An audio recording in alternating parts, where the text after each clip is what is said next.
Video को start करने से पहले आपको बता देते हैं, आप चैनल पे नए हैं तो प्लीज़ सब्सक्राइब कर लीजिए और इस बेल आइकन को जरूर प्रेस करिए नया वीडियो का अपडेट पाने के लिए। Friend, welcome to your YouTube channel competitive classes.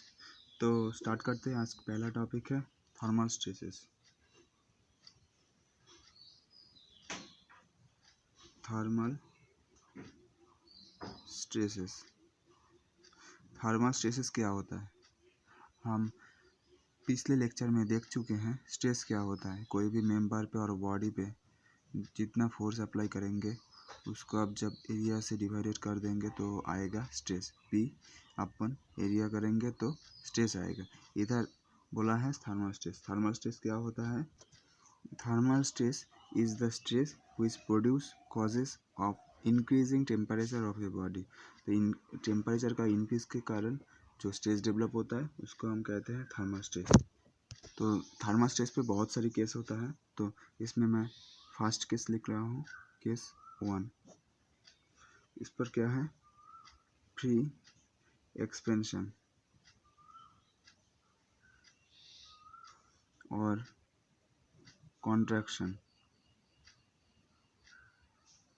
ठीक है, फ्री एक्सपेंशन और कॉन्ट्रैक्शन। तो पहला केस है फ्री एक्सपेंशन और कॉन्ट्रैक्शन।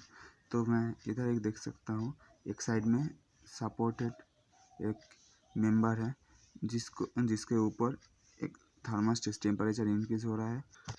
टेम्परेचर का इंक्रीज और डिक्रीज के कारण इसमें कुछ डिफॉर्मेशन शो होगा। तो इधर मैं ये लिख सकता हूँ, इधर स्ट्रेस कितना, थर्मल स्ट्रेस कितना आएगा? 0 लिख सकता हूँ, क्योंकि इधर कोई भी सपोर्ट नहीं है जो इसको डिफॉर्मेशन रोकेगा।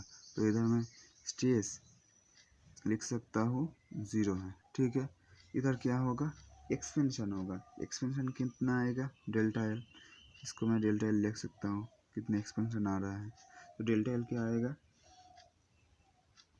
L alpha delta T. ठीक है, तो इधर एल क्या है? लेंथ। अल्फा क्या है? Coefficient of thermal expansion.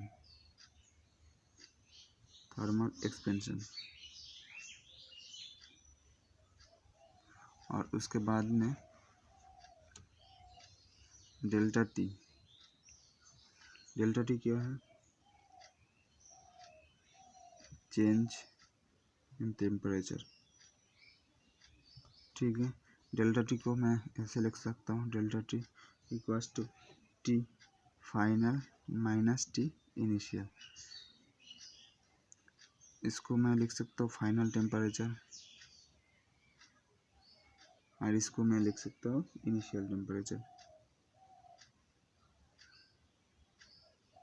ठीक है, जब फाइनल टेम्परेचर ज़्यादा होगा तब डेल्टा टी कैसे आएगा? पॉजिटिव प्लस साइन में आएगा। जब फाइनल टेम्परेचर ज़्यादा होगा तो डेल्टा टी प्लस साइन में आएगा। जब फाइनल टेम्परेचर कम आएगा तब डेल्टा टी का वैल्यू नेगेटिव में आएगा। ठीक है, तो उसके बाद में आते हैं, तो नेक्स्ट केस आएगा फुल्ली प्रिवेंटेड केस। तो दो साइड से प्रिवेंट है, इधर दो साइड से फिक्स्ड है। तो इधर मैं देख सकता हूँ टेम्परेचर इंक्रीज के और डिक्रीज के कारण जो भी इधर स्ट्रेस डेवलप होगा, क्योंकि इधर डिफॉर्मेशन कुछ भी नहीं हो सकता है क्योंकि दो साइड से प्रिवेंटेड है। ठीक है, तो इधर डेल्टा एल कितना आएगा? डेल एल कितना आएगा? 0 आएगा। उसके बाद में इसको मैं ऐसे लिख सकता हूँ, L alpha into delta T equals to del L का formula P L upon A. ठीक है, ये तो डेल एल का फार्मूला है और ए भी डेल एल का फार्मूला। ठीक है, तो इधर से मैं P upon A equals to क्या हो जाएगा? Stress equals to alpha E A delta T. ठीक है, सर इधर ए नहीं होगा, ये तो इधर ही है। तो स्ट्रेस क्या होगा? Alpha E into delta T. ठीक है, जब दो साइड प्रिवेंटेड है तो इस केस में स्ट्रेस इतना होगा, ठीक है। उसके बाद में आते हैं तीसरा टॉपिक। तो थर्ड केस क्या आएगा, पार्शियली प्रिवेंटेड, जैसे एक साइड फिक्स्ड है और थोड़ा गैप दे के और एक मेंबर है। तो इधर देख सकता हूँ जब टेम्परेचर इंक्रीज होगा तब मेंबर कुछ एक्सपेंशन होगा, उसके बाद में इसमें कुछ स्ट्रेस डेवलप होगा। तो वो स्ट्रेस क्या है, तो स्ट्रेस है E into bracket L alpha delta T minus x divided by L, ठीक है। ये पार्शियली प्रिवेंटेड के लिए, ये पार्शियली प्रिवेंटेड के लिए स्ट्रेस इतना होगा, ठीक है। उसके बाद में आते हैं तो केस 4 है all side fixed. All side fixed है तो इधर टेम्परेचर इंक्रीज के कारण कितना स्ट्रेस डेवलप होगा, E alpha delta T divided by 1 minus mu, ठीक है। जब ऑल साइड फिक्स्ड होगा, ठीक है, तो इधर इतना स्ट्रेस डेवलप होगा। उसके बाद में तो केस नंबर 5 है वेरियस सेक्शन, जैसे इधर क्रॉस सेक्शन एक है, इधर क्रॉस सेक्शन और एक है, ठीक है। इसके लिए लोड कितना आएगा, L1 alpha 1 plus L2 alpha 2 into delta T divided by L1 A1 E1 plus L2 E2, ठीक है। ये वेरियस सेक्शन के लिए। तो यही है पूरा थर्मल का फॉर्मूला, ठीक है। तो उसके बाद में आते हैं और एक टॉपिक पे, टॉपिक का नाम है engineering and true strain. Engineering and true stress and strain, ठीक है। इधर दो चीज़ है, इंजीनियरिंग और ट्रू। इंजीनियरिंग स्ट्रेस और इंजीनियरिंग स्ट्रेन होता है, और एक होता है ट्रू स्ट्रेस और ट्रू स्ट्रेन। इंजीनियरिंग स्ट्रेस पहले बताता हूँ, इंजीनियरिंग स्ट्रेस क्या होता है। इंजीनियरिंग स्ट्रेस वही चीज़ होता है EM स्ट्रेस, जैसे नॉर्मल कंडीशन। नॉर्मल स्ट्रेस का फॉर्मूला क्या था, लोड अपन एरिया, यही है इंजीनियरिंग स्ट्रेस, ठीक है। पी अपन ए, ठीक है। इंजीनियरिंग स्ट्रेस का नॉर्मल फार्मूला क्या है, पी अपन ए। जब ए ट्रू स्ट्रेस कहेंगे, किसको ट्रू स्ट्रेस कहेंगे, ट्रू स्ट्रेस तब कहेंगे जब स्ट्रेस कोई भी आपको पार्टिकुलर टाइम पे पूछा जाएगा, ठीक है। पार्टिकुलर टाइम पे पूछा जाएगा तब आप कहेंगे ट्रू स्ट्रेस, ठीक है। जैसे स्ट्रेस कोई भी टाइम पे आपको पूछेंगे तब आप क्या बताएंगे, उसी टाइम पे लोड और एरिया, कौन सा एरिया, इंस्टेंटेनियस, मतलब उस टाइम पे कितना एरिया है वही है। तो ट्रू स्ट्रेस का क्या मतलब है, लोड अपन इंस्टेंटेनियस टाइम पे कितना एरिया है उसको डिवाइडेड करने से ही ट्रू स्ट्रेस आ जाएगा, ठीक है। तो सिग्मा टी पी अपन ए आई इंस्टेंटेनियस टाइम पे कितना एरिया है, ठीक है। तो उसके बाद में आता है और एक चीज़ इंजीनियरिंग स्ट्रेन। इंजीनियरिंग स्ट्रेन क्या है, इंजीनियरिंग स्ट्रेन नॉर्मल जैसे फॉर्मूला है delta L upon L, but इधर क्या है, ट्रू स्ट्रेन। ट्रू स्ट्रेन किसको कहते हैं, ट्रू स्ट्रेन वो स्ट्रेन होता है, इसको हम ये फार्मूला से निकालते हैं ln 1 प्लस नॉर्मल स्ट्रेन, ठीक है। ये फार्मूला से हम ट्रू स्ट्रेन निकालते हैं। तो ट्रू क्या है, ट्रू वही चीज़ है, कोई भी इंस्टेंटेनियस टाइम पे जब कोई स्ट्रेस और स्ट्रेन होगा उसको हम कह सकते हैं ट्रू, ठीक है। तो रिलेशन बिटवीन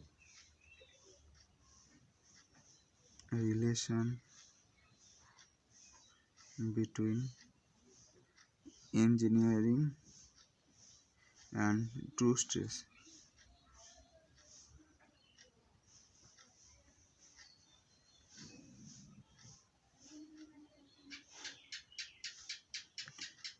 तो क्या होगा, true stress equals to stress normal stress 1 plus strain, ठीक है। और 2 नंबर ट्रू स्ट्रेन क्या होता है, ln 1 प्लस स्ट्रेन, ठीक है। ये दो फॉर्मूला आप याद कर लीजिए, ठीक है। उसके बाद में आते हैं और एक टॉपिक पे, टॉपिक का नाम क्या है, stress strain curve for ductile material. तो स्टार्ट करते हैं। तो stress strain curve for ductile material, कोई भी मटेरियल का स्ट्रेस स्ट्रेन कर्व कैसे होता है उसके बारे में आप बताएंगे मैं। तो ऐसे एक लाइन ड्रॉ करिए और वो एक्सिस पे लाइन ड्रॉ करिए। तो एक्स एक्सिस पे आप स्ट्रेन को शो करिए और वाई एक्सिस पे आप स्ट्रेस को शो करिए, ठीक है। तो अब जब कोई भी डक्टाइल मटेरियल को यूटीएम मशीन में डालेंगे, उसके बाद लोड अप्लाई करेंगे, तो क्या देखेंगे, पहले वो मटेरियल का ग्राफ कुछ ऐसे शो करेगा up to this point, then एक कार्व कैसा होगा, ऐसे कुछ कार्व करके आएगा। उसके बाद में थोड़ा नीचे जाएगा, उसके बाद में फिर से ऊपर जंप कर जाएगा, उसके बाद ब्रेक डाउन हो जाएगा। तो इधर कार्व में मैं देख सकता हूँ एक पॉइंट आएगा, इसको मैं ए नाम देता हूँ। इधर एक पॉइंट आएगा, इसको मैं बी नाम देता हूँ, इसको मैं सी देता हूँ, इसको मैं इधर ए पॉइंट आएगा, एक पॉइंट आएगा ए नाम दे देता हूँ। इधर बी पॉइंट आएगा, इधर सी पॉइंट आएगा, इधर डी पॉइंट आएगा, और इधर ई और इधर एफ, ठीक है। तो इसके बारे में मैं लिख के देता हूँ कौन सा पॉइंट क्या है। तो इधर मैं क्या देखूँगा, ए पॉइंट को हम क्या कर सकते हैं, प्रोपोर्शनल लिमिट। आपको जब हुक्स लॉ पढ़ाया था, आपको प्रोपोर्शनल लिमिट के बारे में बताया था। तो ये तक प्रोपोर्शनल लिमिट, क्योंकि इधर स्ट्रेस और स्ट्रेन स्ट्रेट लाइन पे जा रहा है, ठीक है। जितना स्ट्रेस आएगा उतना ही स्ट्रेन आएगा। ए पॉइंट है प्रोपोर्शनल लिमिट। और उसके बाद में B point elastic limit, C point upper yield point, D point lower yield point, E point ultimate point और F point fracture point. E point क्या है, जब मैक्सिमम स्ट्रेस डेवलप होगा वही कहलाता है, मैक्सिमम स्ट्रेस डेवलप होगा वही ई पॉइंट है, ठीक है। तो इधर ultimate point equals to ultimate point, ठीक है। ये हो गया stress strain curve for ductile material. जब डक्टाइल मटेरियल को आप यूटीएम मशीन में डालेंगे और उसके ऊपर टेंसाइल लोड अप्लाई करेंगे, तब ये कर्व आएगा ऑल डक्टाइल मटेरियल के लिए, ठीक है। तो इसके बाद में आते हैं और एक टॉपिक पे। तो रेजिलेंस स्ट्रेंथ ऑफ मटेरियल पे एक टर्म आता है, रेजिलेंस क्या है, energy absorb body within elastic limit. Elastic limit तक हम पहले भी बता चुका हूँ, जो स्ट्रेस स्ट्रेन कर्व होता है उसमें डक्टाइल मटेरियल के लिए इस पॉइंट तक हम लेके चलते हैं इलास्टिक लिमिट, ठीक है। तो इस पॉइंट तक जितना भी एनर्जी एब्जॉर्ब कर सकता है कोई भी बॉडी, उसको हम कहेंगे रेजिलेंस, ठीक है। तो इतना तक अब लेके चलते हैं, इसका एरिया है रेजिलेंस, ठीक है। उसके बाद में आता है proof resilience.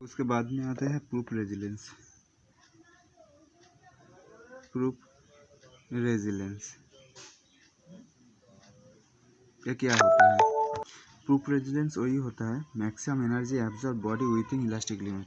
Up to elastic limit तक कोई भी बॉडी कितना एनर्जी एब्जॉर्ब कर सकता है, वही है प्रूफ रेजिलेंस। तो उसके बाद में आते हैं मॉडुलस ऑफ रेजिलेंस।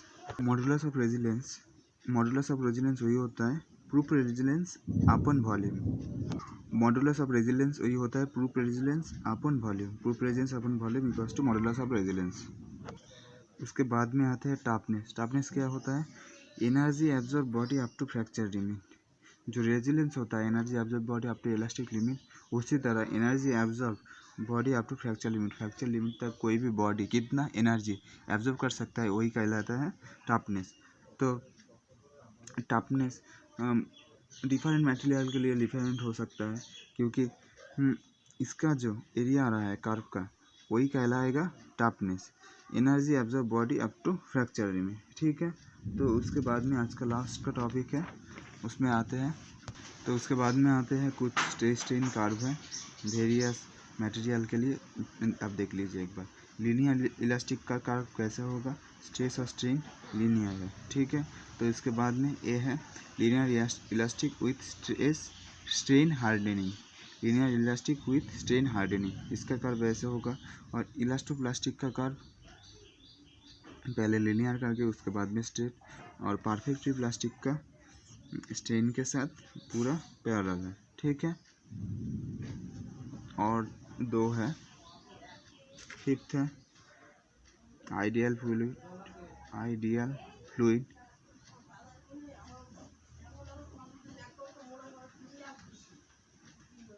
इसका ओनली स्ट्रेन ही आएगा, स्ट्रेस कुछ भी नहीं आएगा। और सिक्स्थ आएगा रिजिड,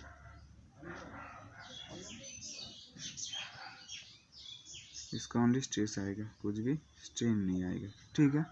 तो आज इतना ही रखते हैं, कल और एक नया टॉपिक लेके आऊँगा आपके साथ। तो thank you for watching this video, please like, subscribe and share, thank you.